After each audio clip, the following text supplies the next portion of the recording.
네, 3월 11일 금요일입니다. 오늘 아침 신문 어떤 소식 다뤘는지 짚어보겠습니다. 이현웅 아나운서가 주요 내용 정리했습니다.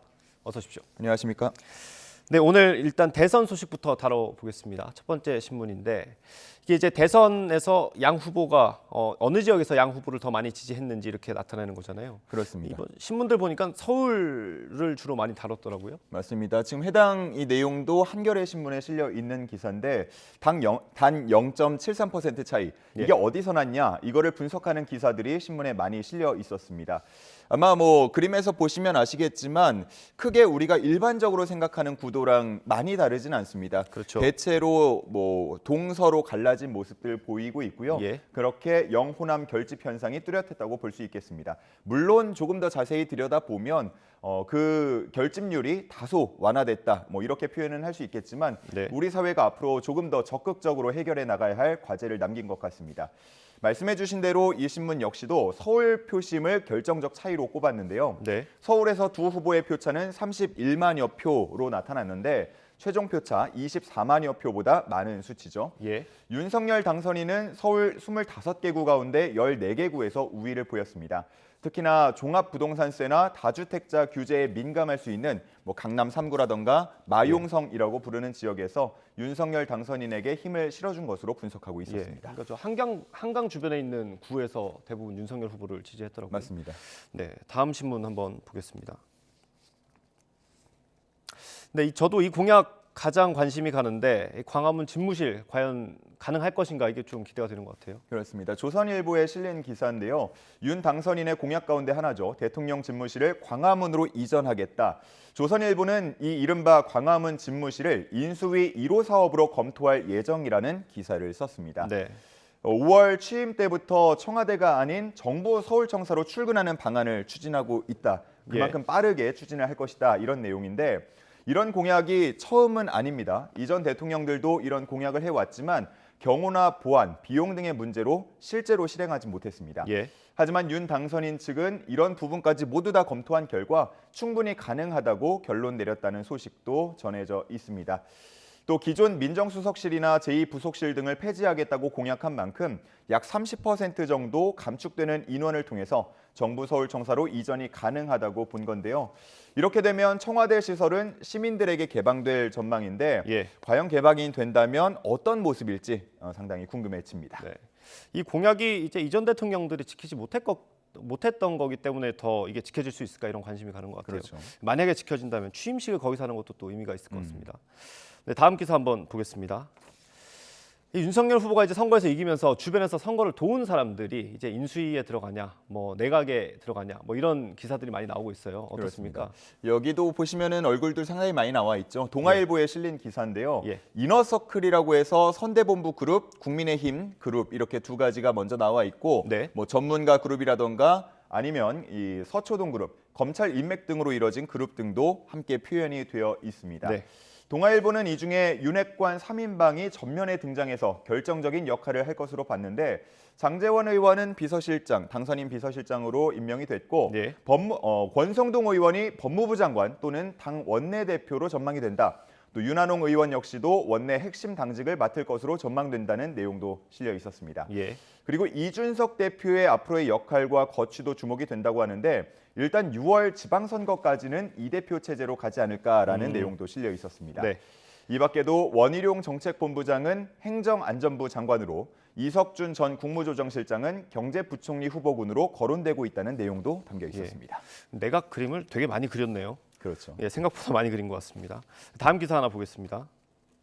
마지막 대선 관련 기사인 것 같은데 이준석 대표 기사도 조금씩 있더라고요. 이게 우리가 젖잘싸라고 하잖아요. 졌지만 잘 싸웠다 이런 얘기 많이 하는데 이번엔 이겼는데 좀 못 싸웠다 이런 톤이더라고요. 네, 반대네요. 예. 중앙일보에 실린 기사인데 세대포위론 호남 30% 득표, 이준석의 전략 다 엇나갔다라는 제목 담겨 있죠. 네. 이 기사에 따르면 대통령 선거 결과가 나온 이후 당원 게시판에는 이준석 대표를 비판하는 글이 여럿 올라왔다고 합니다.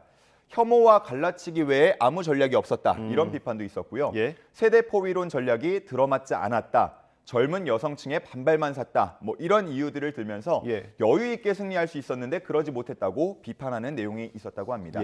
이 대표도 이를 의식한 듯 SNS에 글을 올렸는데 목표 수치를 달성하지 못한 데 아쉬워하기 전에 그 더 큰 노력을 해야겠다는 의지를 불태우게 된다라는 내용이 담겨 있었습니다. 네. 어제 당선인 기자회견에도 나왔지만 이제 국민의당과 합당도 신속하게 이루어질 것으로 보이지 않습니까? 예. 과연 이 과정에서 이준석 대표가 어떤 말을 하게 될지 네. 그리고 당이 합쳐지게 된다면 지도부가 또 바뀔 다시 구성될 그런 가능성도 있는데 이때 이준석 대표가 어떤 역할을 맡게 될지 이런 부분에 대해서 주목하고 있었습니다. 예. 야당 대표에서 집권 여당의 대표가 되죠 이제 앞으로. 예. 어떻게 향후에 어떻게 역할을 하게 될지 좀 주목이 되고요. 다음 코로나19 관련 기사 하나 보겠습니다.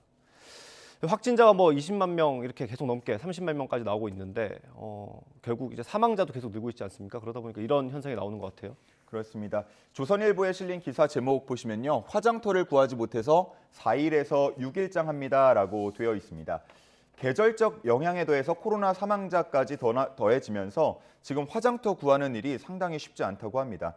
그러면 이제 고인을 보관소에 홀로 두거나 장례를 길게 치르면서 화장 순서를 기다려야 되는데 네. 그래서 일반적인 3일장으로 끝내지 않고 4일장에서 6일장까지 하는 경우가 많아지고 있다고 하고요. 또 대책이 따로 마련되지 않으면 앞으로는 7일장, 8일장 이렇게 계속 길어질 수 있다는 우려도 나오고 있는 상황이라고 합니다. 네. 그리고 또 이러다 보면 새로 장례를 치러야 하는 가족들이 장례식장을 구하지 못해서 또 기다려야 되는 그런 악순환이 발생할 수 있다는 우려도 나오고 있는데요. 예. 장례업계에서는 화장터 운영 시간을 늘려달라고 요청하고 있고요. 보건복지부 관계자는 상황을 파악하고 있고 대책을 마련하고 있다는 답변을 예. 내놨다고 합니다. 이 장례를 치르는 것 자체가 굉장히 힘든 일인데 이런 또 맞습니다. 어려움이 있다면 또 유족분들이 굉장히 힘들 것 같습니다. 보완 대책이 있어야 될 것 같고요. 다음 기사 한번 보겠습니다. 네, 뭐 전쟁의 참상이 그대로 드러난 사진이네요. 우크라이나 상황이죠. 그렇습니다. 보시면은 건물은 온통 부서져 있고 흰색 연기가 피어오르고 있고요. 그리고 누군가가 이송되는 모습 함께 담겨 있는데 네. 자세히 보면 인부라는 거를 알 수가 있습니다.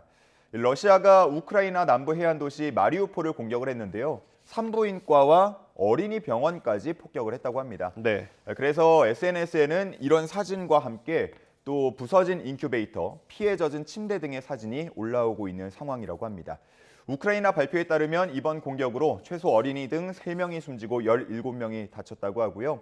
젤렌스키 대통령도 영상을 찍어서 러시아의 잔혹함을 규탄했고 또 국제사회의 비난도 이어지고 있는 상황입니다. 네, 이런 사진 저희가 하루에 하나씩 계속 나오는 것 같습니다. 좀 전쟁이 빨리 끝났으면 좋겠습니다. 다음 기사 한번 볼게요. 이런 이제 전쟁의 참혹한 상황을 계속해서 이제 SNS로 알리는 사람이 있다고 하더라고요. 누굽니까? 그렇습니다. 바로 젤렌스키 우크라이나 대통령의 배우자 올레나 젤란스카입니다. 이 올레나 젤란스카는 240만 명 이상의 팔로워를 가지고 있는 SNS 계정에다가 우크라이나 곳곳에 사진과 영상을 올려서 전쟁의 참혹한 모습을 보여주고 있습니다. 명부인인 거죠. 그렇습니다. 며칠 전에는 나는 증언한다라는 공개 서한을 올리기도 했는데 우크라이나어를 비롯해서 영어, 독일어, 프랑스어, 러시아어 5개 언어로 올려서 러시아를 규탄하는 내용 담기도 했습니다.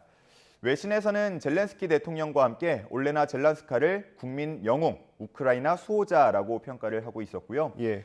처음에는 코미디언 출신 초보 정치인으로 불렸던 대통령과 그 배우자가 이렇게 국민들을 하나로 모으고 또 진실을 알리려는 노력을 하고 있는 모습. 이제 막 새 대통령을 뽑은 우리에게도 여러 생각할 점을 그 리더십에 대한 부분을 생각하게 하는 것 같습니다. 네, 그렇습니다. 네, 마지막 기사 한번 보겠습니다. 이거 저희가 예전에 한번 전해드렸던 소식이에요. 그 돼지 심장을 환자한테 이식했다는 거, 사람한테 이식했다는 소식이었는데, 네. 근데 결과는 안 좋은 것 같습니다. 그렇습니다. 지난 1월에 저희가 이 소식 전해드렸었는데 인체 장기를 이식받지 못해서 다른 선택지가 없자 이 시한부 심장 질환자에게 유전자를 변형한 돼지 심장을 이식했던 일 전해드렸습니다. 네. 수술 초기만 해도 환자는 별다른 이상 증상 없이 잘 회복 중이란 소식이었는데 장기 이식 부족을 해결할 새로운 방안으로 떠올랐다 이런 평가를 받기도 했습니다. 네. 그런데 오늘 실린 서울신문 기사를 보면요. 그 환자가 며칠 전 세상을 떠났다라는 내용 담겨 있었습니다. 네. 아직 사망 원인이 정확하게 밝혀진 건 아니고요.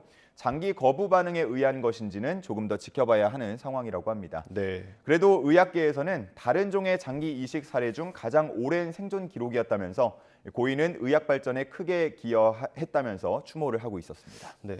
이 소식 전하면서 신기하기도 하고 놀라기도 하고 그랬는데 기대했던 마음도 있었지만 좀 안타깝게 됐네요. 그렇습니다. 오늘 말씀 여기까지 듣겠습니다. 고맙습니다. 감사합니다.